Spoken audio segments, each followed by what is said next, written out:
ಅಲ್ಲರಿ ಇಷ್ಟು ಬೇಗ ಫೈಲ್ ತಗೊಂಡು ಆಫೀಸ್ ಹೊರಟ್ರೆ ಏನ್ರಿ?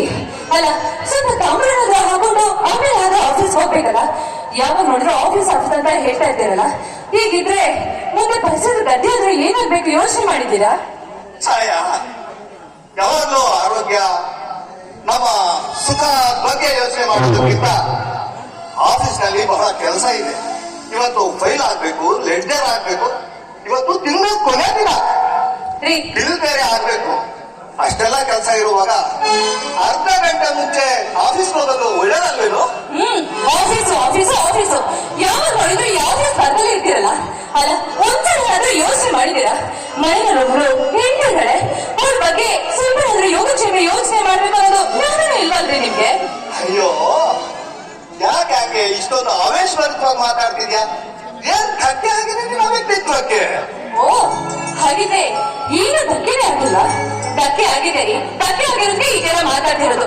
ಅಂದ ಹಾಗೆ ನಮ್ಮ ಮದುವೆ ಆಗಿ ಎಷ್ಟು ದಿವಸ ಆಯ್ತು ಹೇಳಿ ನೋಡೋಣ? ಒಂದು 6 ತಿಂಗಳಾಗಿರ್ಬೋದು. ಅಬ್ಬಬ್ಬಬ್ಬಾ, 6 ತಿಂಗಳಾಗಿದೆ ಅಂತ ಹೇಳ್ತಿದ್ದೀರಾ? ಈ 6 ತಿಂಗಳಲ್ಲಿ ನೀವು ನನ್ನ ಎಷ್ಟು ಸಲ ಪಿಕ್ಚರ್ ಸಲ ಕರ್ಕೊಂಡು ಹೋಗಿದ್ದ ಹೇಳಿ ನೋಡೋಣ? ಓಹೋ, ಮೇಡಮ್ನವರ ಆಕ್ಷೇಪಣೆಗೆ ಕಾರಣ ಏನು ಅಂತ ಈಗ ಗೊತ್ತಾಯ್ತು. ನಿಮ್ಗೆ ಒಂದ್ ಕೆಲಸ ಮಾಡು ಛಾಯಾ, ಇವತ್ ಸಂಜೆ ಬೇಗನೆ ಮನೆಗೆ ಬರ್ತೇನೆ. ಸಾಯಂಕಾಲ ನೀನ್ ಹೇಳಿದ ಪಿಕ್ಚರ್ಗೆ ಕರ್ಕೊಂಡು ಹೋಗ್ತೇನೆ, ಆಯ್ತಾ? ಅಲ್ಲರಿ, ಮನೆಯಲ್ಲಿ ನಾನು ಒಬ್ಳೇ ಇರ್ತೀನಿ. ನನಗೆ ಎಷ್ಟು ಬೇಜಾರಾಗ್ತಾ ಇರುತ್ತೆ. ಈ ಮನೆಯಲ್ಲಿ ಮಾತಾಡೋದಕ್ಕೂ ಯಾರು ಇರಲ್ಲ. ಅದಕ್ಕೆ ಎಷ್ಟು ಬೋರ್ ಆಗ್ತಾ ಇರೋದನ್ನ ನೀವು ಯೋಚನೆ ಮಾಡ್ಬೇಕು. ಹಾ ಸರಿ, ನೀವ್ ಹೇಳಿದ್ರಲ್ಲ, ನಿಜವಾಗ್ಲೂ ಸಂಜೆ ಬೇಗ ಬಂದು ನನ್ನನ್ನ ಕರ್ಕೊಂಡು ಹೋಗ್ತೀರಾ? ನಿಜ ತಾನೆ? Yes my dear.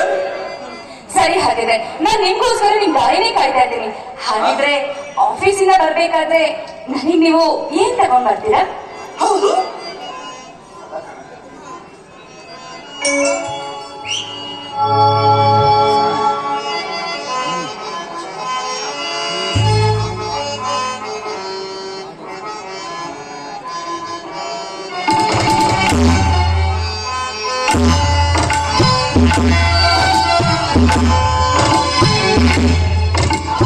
ಸದಾ ಕಣ್ಣಲ್ಲಿ ಪ್ರಣಯದ ಕವಿತೆ ಹಾಡುವೆ,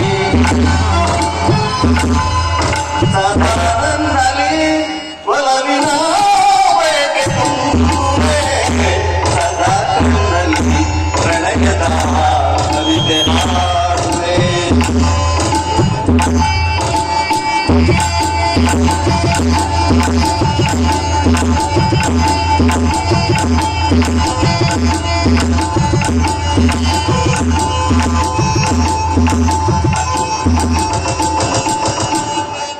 ಕಣ್ಣೆರಡು ಕಮಲಗಳಂತೆ, ಮುಂಗುರುಳು ತುಂಬಿಗಳಂತೆ,